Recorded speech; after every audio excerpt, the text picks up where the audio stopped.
Hi, my name is Laura Anderson. This is my Module 12 case study.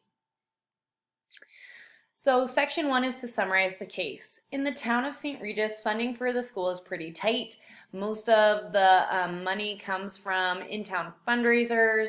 So the librarian, Mrs. Lynn, really wanted to make the most of the town's money and make copies of a copyrighted computer program. Mrs. Brandon, who's a third grade teacher, felt uncomfortable about breaking copyright policies and brought this to the principal, Mr. Sample's attention.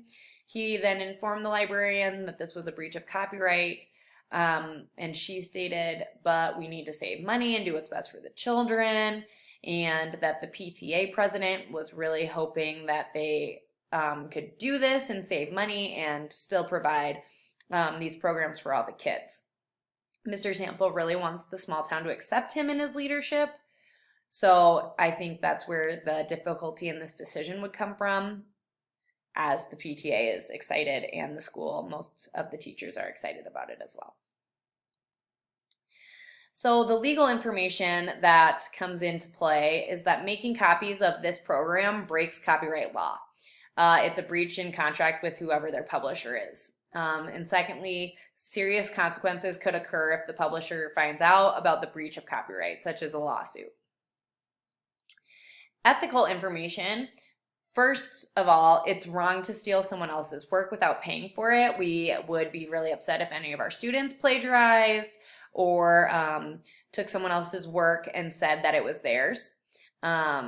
Secondly, Mrs. Brandon feels really guilty about breaking the law, and I'm doubting she's the only teacher who's feeling guilty about it. And then finally, saving money on the licenses for these programs could end up costing the school more money in a lawsuit. When it comes to synthesizing the scenario, copyright law has been breached by Mrs. Lynn, the librarian. The principal must determine how to fix it without losing the respect of his community leaders. So when we think about all these different facts, first of all, you need to know who's involved. So Mr. Sample, the third-year principal, who's new to the small town and wants to be well-liked. Mrs. Lynn, the librarian and media specialist, who made the copies of the program. Mrs. Brandon, who's new this year and teaches third grade, but previously worked in a different district where copyright was a bigger deal. And Mrs. Evans, the PTA president, who was also really excited about the money being saved. It takes place at St. Regis School, which is a K-8 building in a small town, with the next closest city being 25 miles away, and they serve about 420 students. The program involved is the computer programs that benefit different grade levels and the access that the teachers would have to them, because currently they only have access during their library time. When we review and prioritize the information, there are 5 questions that we need to ask ourselves. So first, could the conflict, the situation, or the decisions be damaging to stakeholders or to the community leader? Yes, the community could be affected if the publisher found out and sued the school. It would be a bigger issue. The students could be affected by this if there was a lawsuit and the time it took up in their lives. They could also be affected by losing access to the program. What individuals and groups have an important stake in the outcome?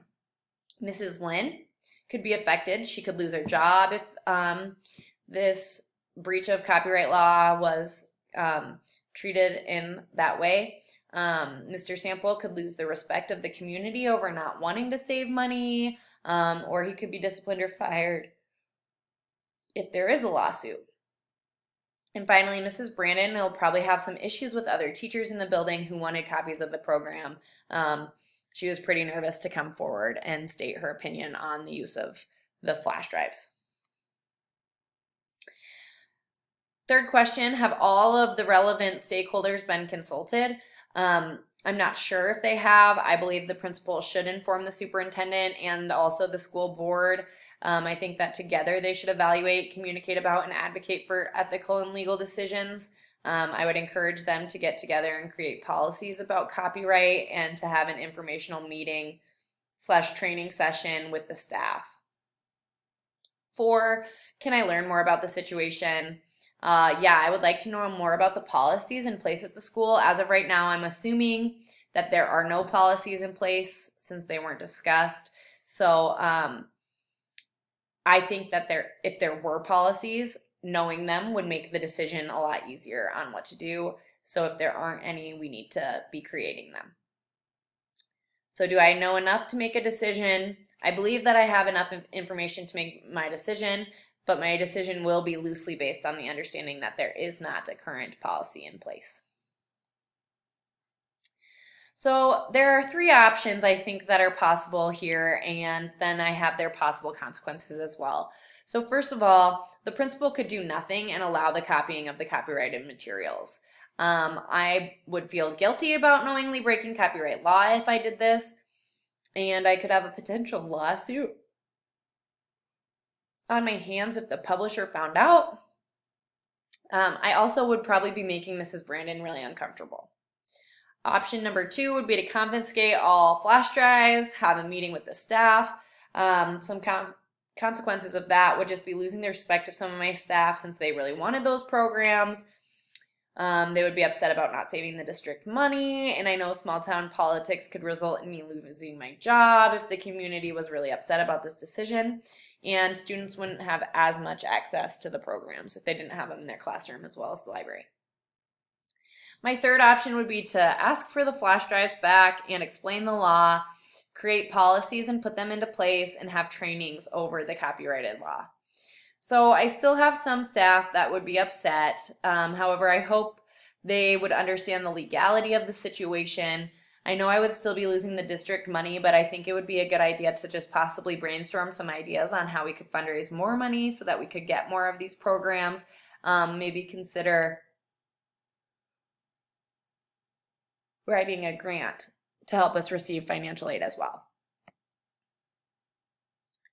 So when I evaluate my 3 options, the positives of option number 1 would be that the librarian, the staff, and the PTA are happy, and that the school saves money. The negatives would be that we're breaking the law, and we may lose significantly more money in a lawsuit. Positives of option number 2 is that we do follow copyright law. Mrs. Brandon is comfortable with this decision, and other teachers may feel this way as well. Some negatives would be that I could possibly lose my job, the PTA would be upset about not saving money, and some of the staff would be upset about not having access to the programs. Option number 3, we follow the positives would be following copyright law, in that we could provide policies and trainings. Some negatives of option number 3 are really similar to the negatives of option number 2. I could still possibly lose my job if my community is not thrilled with this decision. The PTA would still be upset, and some of the staff might still be upset about not having access to the programs that they wanted. I would choose option number 3. I know option 2 is similar, but I believe that explaining to the staff, creating new policies, and having staff training sessions would create less backlash in the long run. I grew up in a very small town and understand that new people feel unwelcome, but I would hope that by creating these policies, discussing the options of applying for educational grants, and informing the community about the seriousness and potential of a lawsuit, that I would be able to gain their trust and respect. This decision would be the decision that best promotes student and adult success and well-being. I believe that after discussing this with the superintendent and the school board, they would agree with my decision. It is my goal to then have a meeting with the PTA as well and communicate to them the seriousness of the situation and that saving money now could result in a larger problem later. To implement my decision, I would begin by communicating with the superintendent and the school board. It would be my goal to create policies for the district that discussed our ideas on copyright.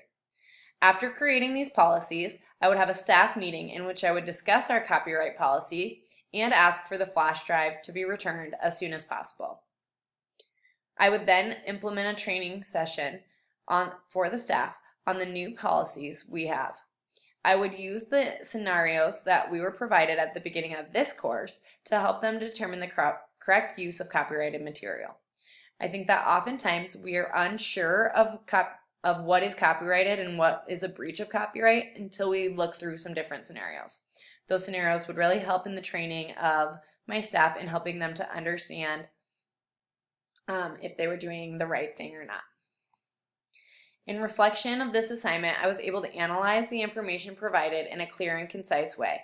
I would be promoting the future success and well-being of every student and adult by following the law, promoting the use of additional educational grants, and creating policies that would benefit the school. I believe that staying true to your ethical beliefs will help you to remain out of legal trouble. If the law is clear on copyrighted materials, then the policy we have written for our district should be clear as well. It is our job as educators to encourage students and staff to follow the law and make decisions that will keep the school safe. Thanks.